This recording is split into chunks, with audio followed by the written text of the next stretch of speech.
ध्यान रखें। वडनगर के गौरीकुंड में हर साल जन्माष्टमी के अवसर पर बड़ा मेला लगता था। पिता दामोदर दास मोदी ने नरेंद्र को मेला घूमने के लिए 1 रुपया दिया। उस वक्त देश के कई हिस्सों में भीषण बाढ़ आई थी।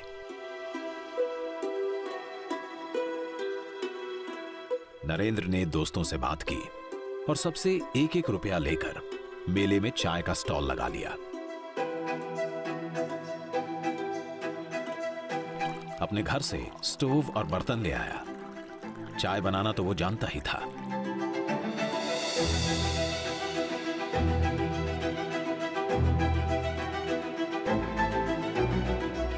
इससे जमा हुए पैसे उसने बाढ़ पीड़ितों की सहायता के लिए दे दिए।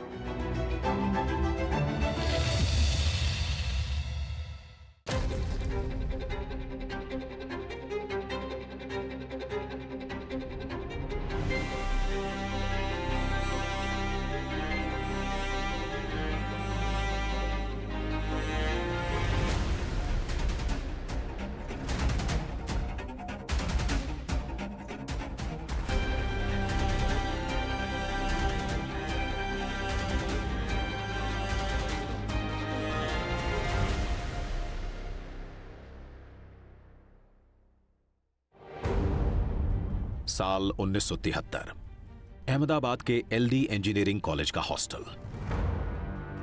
मेस बिल में भारी बढ़ोतरी कर दी गई। छात्रों ने इसके विरोध में हड़ताल कर दी। 23 साल का नरेंद्र भी इस आंदोलन से जुड़ गया। ये चिंगारी गुजरात में महंगाई, बेरोजगारी, कालाबाजारी और भ्रष्टाचार के विरुद्ध ऐतिहासिक नवनिर्माण आंदोलन के रूप में भड़क गई।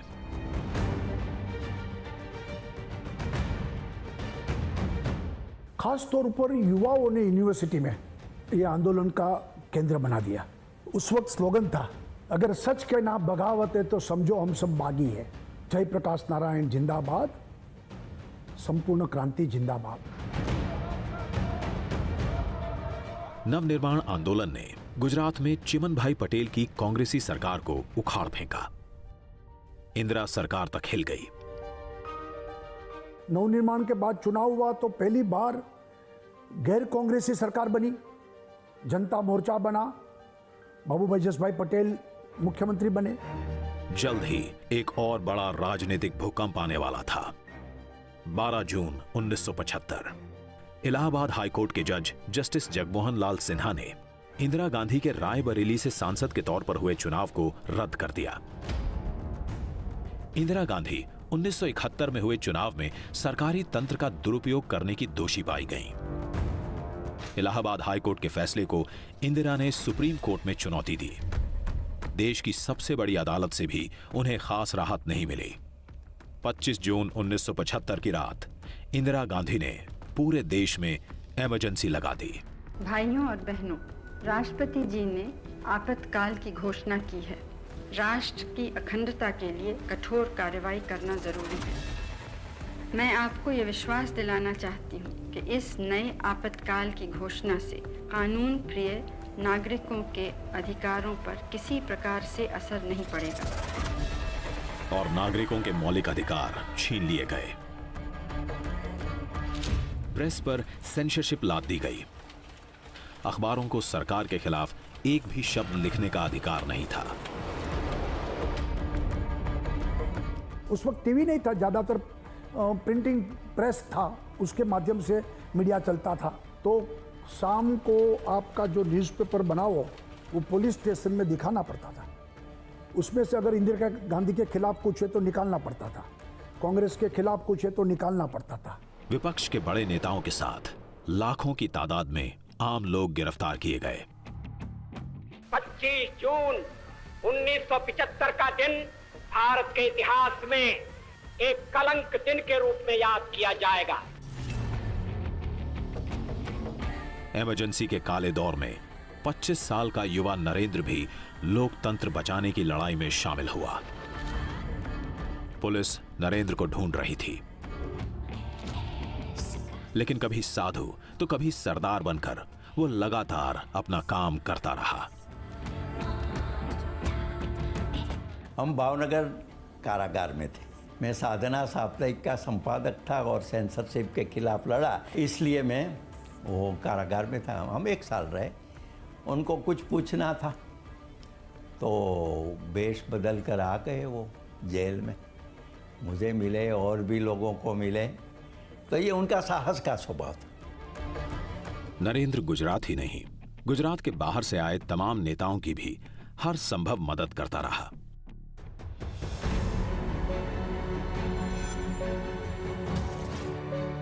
गुप्त बैठक आयोजित करने से लेकर जरूरी दस्तावेज और प्रतिबंधित पत्र पत्रिकाएं सुरक्षित जगह पहुंचाने तक।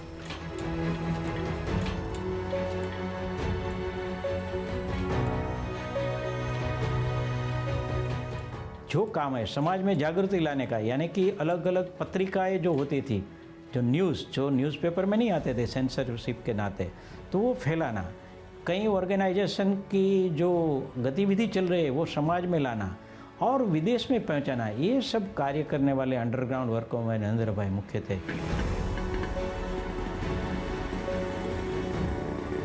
मीटिंग की सिस्टम कैसी थी? बिफोर सनराइज हमें वहाँ पहुँचना, आफ्टर द सनसेट सबको निकलना। तो मीटिंग पूरी हो गई और हम सब निकले। माने नरेंद्र भाई हमसे आगे थे, मैं बाकी के लोगों के साथ एक पुरानी गाड़ी में था और आगे पुलिस खड़ी थी। मैं तो घबरा गया। उन्होंने भी देखा कि पुलिस है। वो तो बड़े चालाक होशियार, उन्होंने राइट सिग्नल दिखाया और फिर लेफ्ट बताया। तो मैं घबरा गया कि ये कैसा है, मगर फिर कि मैं राइट को जाता हूँ, आपको लेफ्ट में जाना है। आपातकाल में पिता दामोदर दास मोदी नरेंद्र को लेकर बहुत चिंतित थे। पता नहीं बेटा कहाँ है, किस हाल में है। वे किसी भी तरह नरेंद्र से मिलना चाहते थे। छोटे भाई पंकज ने नरेंद्र से संपर्क किया। नरेंद्र भेष बदलकर छिपते छिपाते अपने मामा के घर अहमदाबाद के दाणी लीमड़ा इलाके पहुंचा, जहां उसने पिता और भाई को बुला लिया था। पिता नरेंद्र की वेशभूषा देखकर दंग रह गए। आपातकाल के खिलाफ लड़ाई में नरेंद्र की भूमिका को जाना तो गर्व की अनुभूति हुई।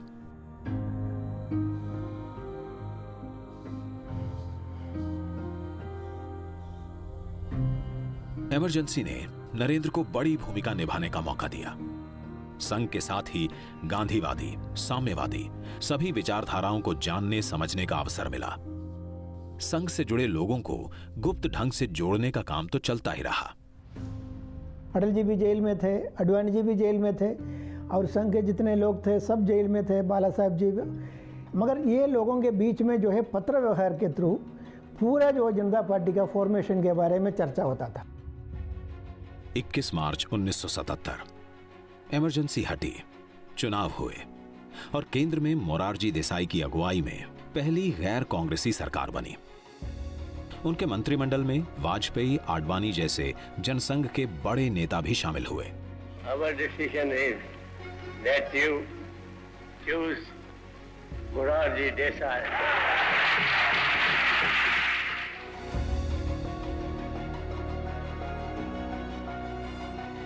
देश में नए राजनीतिक समीकरण बने। नरेंद्र को भी नई जिम्मेदारी मिली।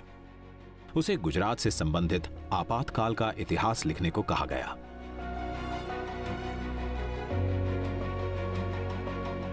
नरेंद्र ने पुस्तक लिखी, संघर्ष मां गुजरात।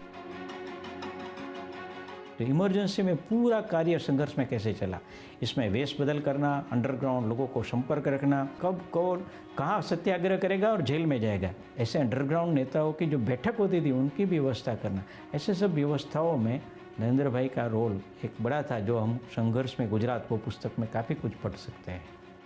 27 साल के नरेंद्र की पुस्तक का लोकार्पण मुख्यमंत्री बाबूभाई जसभाई पटेल ने किया। ये पुस्तक भारतीय लोकतंत्र के सबसे अंधेरे काल का चमकदार दस्तावेज बन गई। पुस्तक इतनी लोकप्रिय हुई कि इसका हिंदी अनुवाद आपातकाल में गुजरात नाम से प्रकाशित हुआ। भूमिकाएं, स्थान बदलते रहे, अविरल। इमरजेंसी के बाद नरेंद्र का दिल्ली आना जाना लगा रहा। संरक्षक की भूमिका निभाते आ रहे वकील साहब नरेंद्र को तराशते रहे। वकील साहब की सलाह मानते हुए मोदी ने दिल्ली यूनिवर्सिटी से 1978 में बीए किया। मोदी जी वकील साहब के मानस पुत्र थे। वकील साहब के स्मरण में ही पूरा संस्कार धाम खड़ा है, जिसे लक्ष्मण ज्ञानपीठ के नाम से हम जानते हैं। 11 अगस्त 1989 दोपहर 3:15 बजे गुजरात के मोरबी में मच्छू नदी पर बना बांध तेज बारिश से टूट गया। कुछ ही देर में बाढ़ के प्रकोप से 15,000 से अधिक लोगों की जान चली गई। शहर शमशान बन गया। लाशों के कारण महामारी फैलने का खतरा बढ़ गया। इस त्रासदी की जानकारी पाते ही मोदी फटाफट मोरबी पहुंचे। संघ के स्वयं सेवकों के साथ मिलकर बाढ़ पीड़ितों की सहायता की। घर घर में जाके उसका कीचड़ कादव निकालना, इतना ही जो मृतदेह उनका अंतिम संस्कार करना। नरेंद्र भाई भी उसमें हमारे वकील साहब की सूचना से तुरंत पहले ही वीक में आ गए। मोरबी के बाढ़ पीड़ितों के लिए राजकोट में राहत शिविर लगाए गए और इन शिविरों में सबका ध्यान रखा गया। यहां मुस्लिम परिवार बड़ी तादाद में थे, जिनके लिए रमजान के महीने में सहरी तक की व्यवस्था की गई। ये सब काम बड़ा कठिन था और उसको फिर से खड़ा करना, ये पूरा मेरे ख्याल से 2-3 महीने तक ये काम चला था और नरेंद्र भाई उसमें निरंतर वहां पर बने रहे थे। मोरबी की घटना के 2 हफ्ते पहले ही मोरारजी देसाई की जगह चौधरी चरण सिंह ने पीएम की कुर्सी संभाली, लेकिन उनकी सरकार भी 6 महीने के अंदर गिर गई। जनता मोर्चा का प्रयोग 3 साल में धराशायी हुआ और जनवरी 1980 में हुए चुनावों में इंदिरा गांधी ने सत्ता में वापसी की। 6 अप्रैल 1980 जनसंघ से जुड़े नेताओं ने भारतीय जनता पार्टी का गठन किया। अटल जी ने घोषणा की, भारतीय जनता पार्टी बनी। पहला अधिवेशन मुंबई में हुआ। अटल जी का वो बहुत बड़ा वाक्य है, अंधेरा छटेगा कमल खिलेगा, और कमल की घोषणा हुई उस वक्त। 1981 में तमिलनाडु के मीनाक्षीपुरम में बड़ी संख्या में दलित परिवारों को इस्लाम में धर्मांतरित किया गया। इस घटना से देश भर में हाहाकार मचा। हिंदू समाज की एकता को सुदृढ़ करने के लिए संघ परिवार तेजी से हरकत में आया। देश भर में एकात्मता यात्रा का सिलसिला शुरू हुआ। देश के करीब 6 करोड़ लोगों से इस दौरान संपर्क किया गया। इस यात्रा के गुजरात में आयोजन का दायित्व संभाला नरेंद्र मोदी ने। मोदी की नेतृत्व क्षमता को नया आयाम मिला। देशनो तमाम नागरिक एक छे। देश के तमाम नागरिक एक है। इस उद्देश्य के साथ गंगा जी और भारत माता, गंगा जी का कुंभ और भारत माता का चित्र लेकर एक साथ 2 रथ देश भर में निकाले गए। मैं मानता हूं कि ये रथ यात्रा किस तरह से निकाली जाए, इसका विचार भी नरेंद्र भाई का ही था।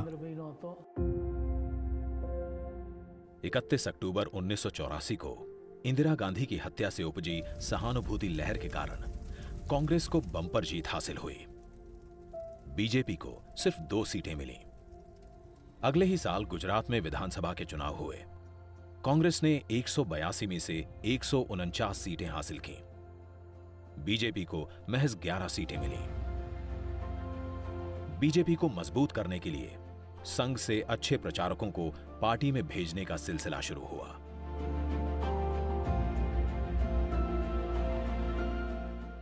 दिसंबर 1986 आरएसएस के तत्कालीन सरसंघ चालक बाला साहब देवरस के निर्देश पर नरेंद्र मोदी भारतीय जनता पार्टी में भेजे गए। 1.5 दशक से संघ के कार्य को विस्तार देने में लगे मोदी नए रास्ते पर निकल रहे थे। हृदय के उद्गार कविता में बह निकले। मां, मैं जानता हूं इस शरीर को अब एक नए रंगमंच पर ले जाना है। नए रंगमंच के अनुरूप इसकी साज सज्जा करनी है। मन, बुद्धि, हृदय, शरीर के इन सब अंगों को अब इस नए रंगमंच के अनुरूप ढालना है। He used to write it as a letter. अपने दिल में क्या उनकी उत्तेजनाएं हैं वो जगत जननी से बताते थे। उनको लगता है कि चाहे कितनी भी अंधेरी रात क्यों ना हो, चाहे कितनी भी मुश्किलात क्यों ना हो, वो माँ उनका हाथ पकड़कर उस मुश्किलात की घड़ी से उनको बाहर निकालेगी। संघ से बीजेपी में आते ही मोदी के सामने एक बड़ी चुनौती 1987 में आई, जिसे उन्होंने अवसर में बदल दिया। अहमदाबाद नगर निगम का चुनाव था। रणनीति और प्रचार की जिम्मेदारी खुद मोदी ने संभाली। नारा दिया, बस હવે તો ભાજપ। उस टाइम नरेंद्र भाई मोदी ने ये स्लोगन दिया था, बस अब भाजप। उस टाइम पे जो स्लोगन बने, जिस स्लोगन ने एक बहुत बड़ा अहम रोल प्ले किया बीजेपी को ऊपर उठाने का देश के पॉलिटिक्स में, इलेक्टोरल पॉलिटिक्स में, वो स्लोगन्स का जो कॉइनर थे उसके, वो ज्यादातर नरेंद्र भाई थे। अहमदाबाद नगर निगम चुनावों में बड़ी जीत के बाद नरेंद्र मोदी को गुजरात बीजेपी का संगठन मंत्री बना दिया गया। मोदी ने गुजरात में बीजेपी की जड़ें मजबूत करने के लिए यात्रा की रणनीति का सहारा लिया। किसानों के मुद्दों को लेकर 1987 में न्याय यात्रा, तो आदिवासी इलाकों को केंद्र में रखते हुए 1988 में लोक शक्ति यात्रा। तो जो प्रश्न, जो समस्या लोगों को पीड़ित करती थी, इस समस्या को लेके समस्या को हल कैसे किया जाए, उनका सुझाव देते हुए गुजरात में विविध क्षेत्रों में यात्रा हुई और इसी यात्रा से लोग जुड़ते गए।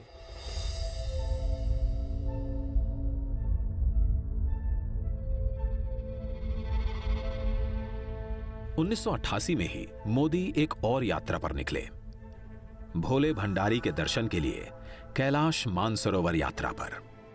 विदेश विभाग की तरफ से पहली बार कैलाश मानसरोवर यात्रा के लिए यात्रियों का जत्था भेजा जा रहा था। मोदी भी ऐसे ही एक जत्थे में शरीक हुए।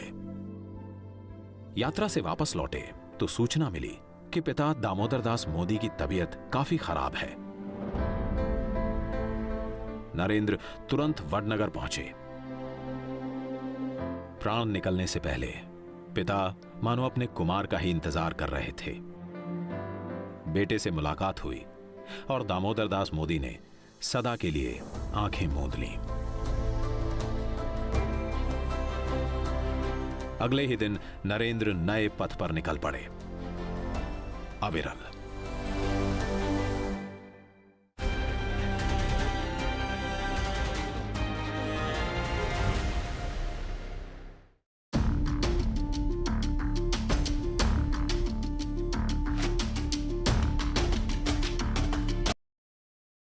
हुए।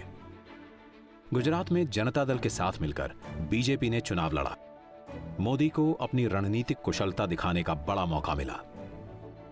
गठबंधन के तहत गुजरात में जिन 12 सीटों पर बीजेपी चुनाव लड़ी, उन सभी सीटों पर बीजेपी की जीत हुई। मोदी का सिक्का और जमा। कि मोदी जी का काम करने का तरीका वो अपने आप में एक अनूठा है। काम कुछ भी हो, उसका पूरा आयोजन करना और आयोजन को एक बार चकास लेना, उसके बाद अमल में लाना। तो ये प्लानिंग करके किसी काम को अंजाम देने की जो उनकी पद्धति है, उसी में ही इनकी सफलता का राज है। 1989 के लोकसभा चुनावों ने बीजेपी को ताकत दी। पार्टी ने सोमनाथ से अयोध्या तक रथ यात्रा का फैसला किया। रथ यात्रा की पूरी प्लानिंग मोदी के जिम्मे रही, जो गुजरात में पहले ही कई सफल यात्राएं आयोजित कर चुके थे। सोमनाथ से अयोध्या की यात्रा बीजेपी के लिए काफी महत्वपूर्ण रहने वाली थी। आजादी के तुरंत बाद सरदार पटेल की प्रेरणा से सोमनाथ मंदिर का पुनर्निर्माण हुआ था।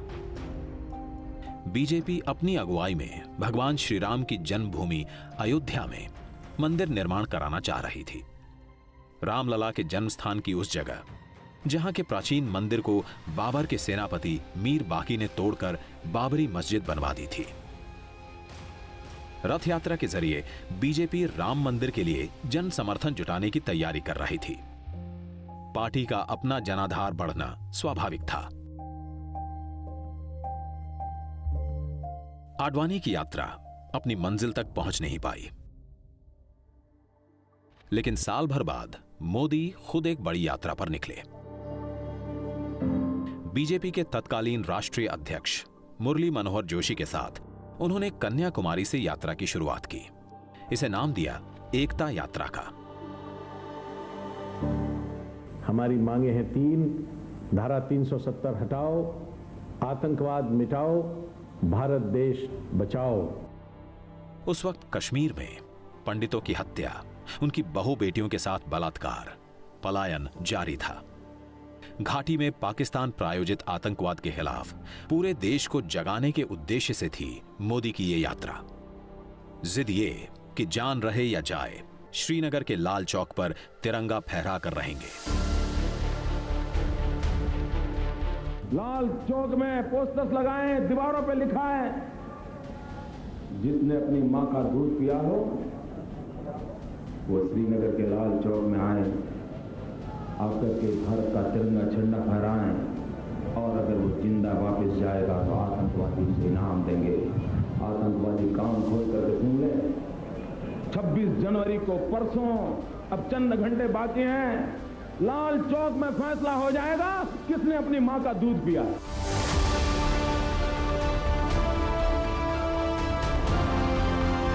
आतंकवादियों की धमकियों के बावजूद 26 जनवरी 1992 को लाल चौक पर तिरंगा फहराया गया। तो माहौल इतना भावुक था देश के लिए, एकता के लिए, कि मरने के लिए हम सब कार्यकर्ता एकदम जुस्सा में था।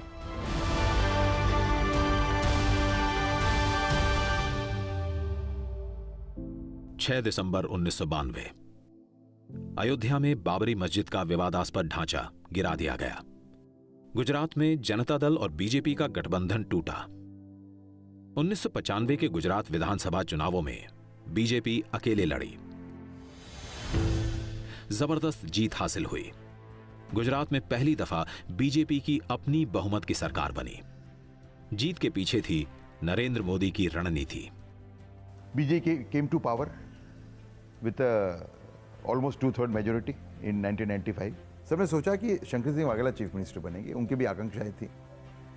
लेकिन नरेंद्र भाई ऐसा मानते थे कि केशु भाई का सीएम बनना वो पार्टी के लिए ज़्यादा हितकारी रहेगा, और उन्होंने पार्टी में ऐसा एक माहौल बनाया जिसकी वजह से केशु भाई चीफ मिनिस्टर बने। जीत की खुशी ढंग से मना पाते उससे पहले ही पार्टी के अंदर बड़ा बवंडर उठ खड़ा हुआ। शंकर सिंह वाघेला ने विद्रोह कर दिया। केशु भाई की सरकार में अपने समर्थकों की अनदेखी का आरोप लगाया। ठीकरा फोड़ा नरेंद्र मोदी के सर पर। तो बीजेपी के जो एमएलए थे उनमें उन्होंने एक तरीके से एक फूट डालने का प्रयत्न किया। शंकर सिंह वाघेला बड़ा तबका लेके वो चले गए यहां से खजुराहो। और उनके समाधान की बात जब अटल जी और शीर्ष नेतृत्व ने की, तब शंकर सिंह ने शर्त रखी थी कि मोदी जी को गुजरात के बाहर भेजा जाए, तभी हम वापस आके केशु भाई की सरकार को चलाएंगे। तो अटल जी ने ये फॉर्मूला स्वीकार किया, और मोदी जी तो वैसे भारतीय जनता पार्टी के समर्पित कार्यकर्ता थे ही। पार्टी जो फैसला करे उनको स्वीकार करते थे। तो इसी फैसले में उनको गुजरात छोड़ने का तय हुआ। नरेंद्र मोदी इस पूरे घटनाक्रम से आहत हुए, लेकिन पार्टी के हित में गुजरात छोड़ना स्वीकार किया। 28 सितंबर 1995 को गुजरात के संगठन महामंत्री का पद त्याग दिया। क्या हार में, क्या जीत में, किंचित नहीं भयभीत में, कर्तव्य पथ पर जो मिले यह भी सही वह भी सही।